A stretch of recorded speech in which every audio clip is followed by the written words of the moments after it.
El Procurador General de la República, Jesús Murillo Caram, informó que los 3 detenidos por el ataque y el asesinato del vicealmirante Carlos Miguel Salazar Ramonet confesaron pertenecer al grupo delictivo de los Caballeros Templarios. Murillo Caram explicó que el vicealmirante, comandante de la 8ª Zona Naval, regresaba a su centro de trabajo por la carretera Atlacomulco-Guadalajara, luego de pasar el fin de semana con su familia. En tanto, el vocero del Gabinete de Seguridad del Gobierno Federal, Eduardo Sánchez, detalló que los detenidos fueron capturados ayer por efectivos del Ejército Mexicano, horas después del ataque contra la camioneta en la que viajaba el vicealmirante. Los presuntos responsables, a quienes les aseguraron además 4 armas largas y una corta de uso exclusivo del Ejército, fueron trasladados a la Ciudad de México y puestos a disposición de agentes del Ministerio Público Federal de la Subprocuraduría Especializada en Investigación de Delincuencia Organizada. Y bueno, pues el presidente Enrique Peña Nieto garantizó que habrá celeridad para llevar ante la justicia a los responsables de este asesinato ocurrido el día de ayer en el municipio de Churincio, en Michoacán, y de uno también de sus escoltas. Trabajaremos con toda la celeridad para detener y poner a disposición de la justicia a todos los responsables de los hechos en que perdieron la vida el vicealmirante Carlos Miguel Salazar Ramonet, comandante de la 8ª Zona Naval con sede en Puerto Vallarta, Jalisco, y el segundo maestre Francisco Ricardo Hernández Mercado. Para sus familias, mi más sentido pésame y mi mayor solidaridad. Que descansen en paz. Asimismo, garantizó que su gobierno refuerza la decisión de hacer valer el Estado de Derecho en todo el territorio nacional.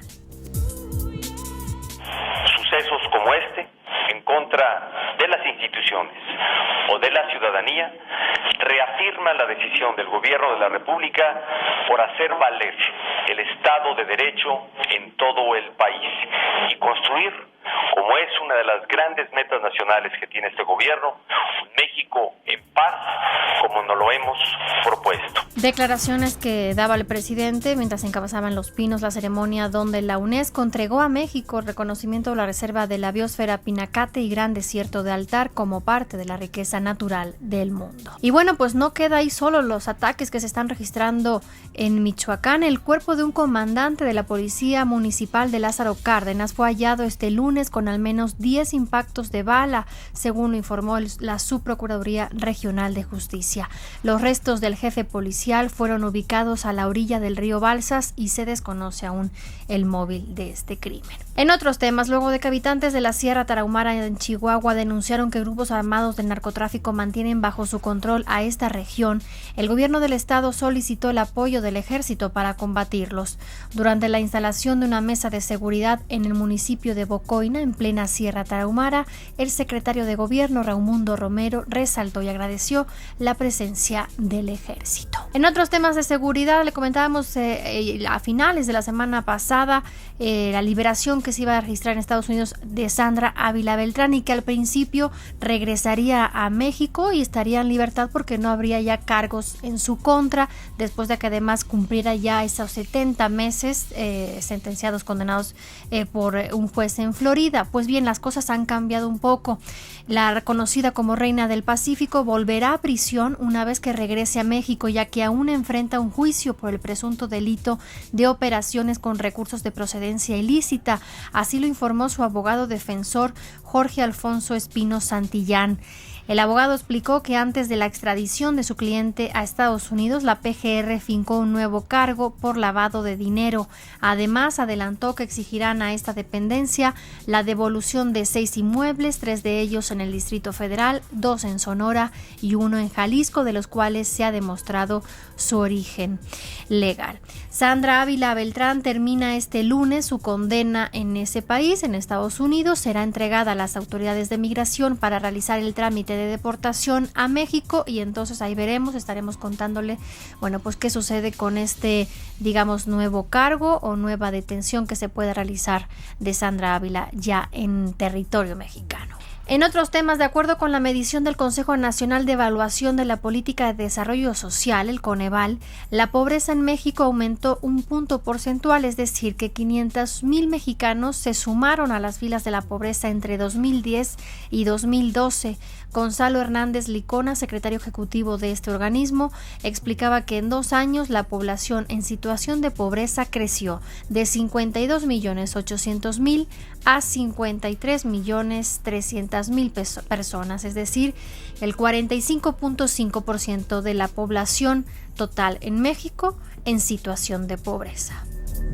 A pesar de las reducciones importantes de las carencias sociales, a pesar de que las coberturas básicas aumentaron y por lo tanto la carencia social se redujo en educación, en salud, en vivienda, en alimentación, el hecho de que la población en México haya tenido más población con ingresos bajos y más carencia de seguridad social fue los responsables del aumento en la pobreza. Asimismo, indicó que los mexicanos que se encuentran en pobreza extrema pasaron de 12,900,000, ahí descendió un poco de 12,900,000 a 11,5 millones de personas. Sobre este informe, el secretario de Hacienda y Crédito Público, Luis Videgaray, así como la titular de la Secretaría de Desarrollo Social, Rosario Robles, afirmaron que solamente con reformas estructurales que generen un crecimiento económico sostenido de 5% será posible reducir la pobreza.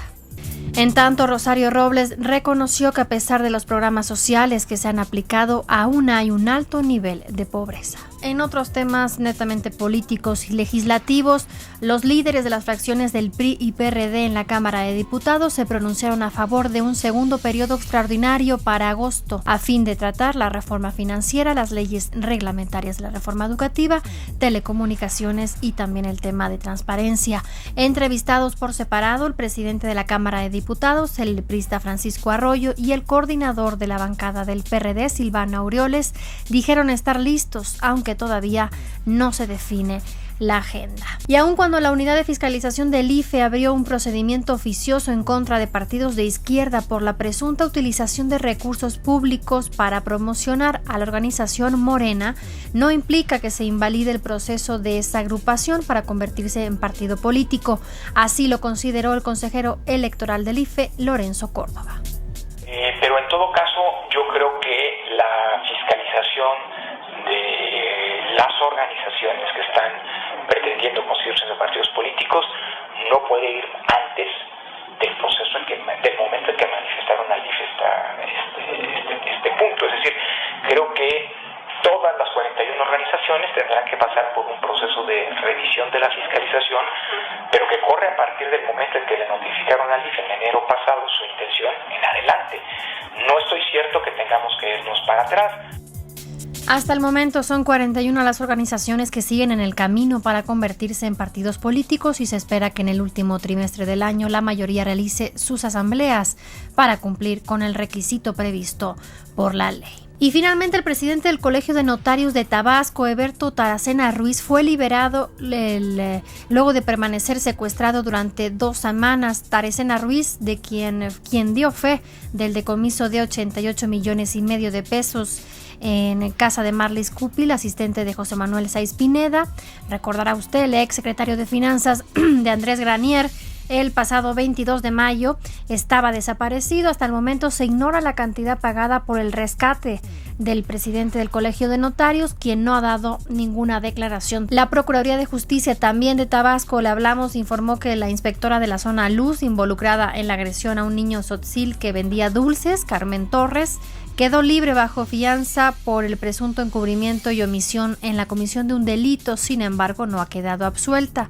En tanto, las autoridades no han localizado a Juan Diego López Jiménez, el inspector que aparece en el video difundido en las redes sociales y que es el que principalmente humilla a este menor que ya fue ubicado. Recordará que cuando sucedió todo este video y cuando las autoridades ya giran esta orden de presentación de este funcionario y su cese inmediato, el niño desaparece, todo se moviliza en pro de buscar a este menor. Se había dicho que había regresado a Chiapas, de donde es originario, y bueno, pues ya se tiene ubicado al menor, incluso con su madre, de la que no tenía relación, estaban separados. Bueno, pues ya esta situación al menos ya se ha encauzado. En otros temas, la familia de la mexicana Yolanda Delfín Ortega, quien falleció en el descarrilamiento de un tren la semana pasada cerca de Santiago de Compostela, en España, viajó ya a México con el cuerpo de la estudiante, cuyos restos están siendo velados esta tarde en privado. El consejero de prensa de la Embajada de México, Bernardo Graue, señaló que la familia tuvo el apoyo de representantes consulares mexicanos desde el primer momento para realizar los trámites necesarios y la repatriación del cuerpo. En las imágenes internacionales, este lunes se realizó el funeral de las 79 personas que murieron finalmente en el accidente de tren en Santiago de Compostela.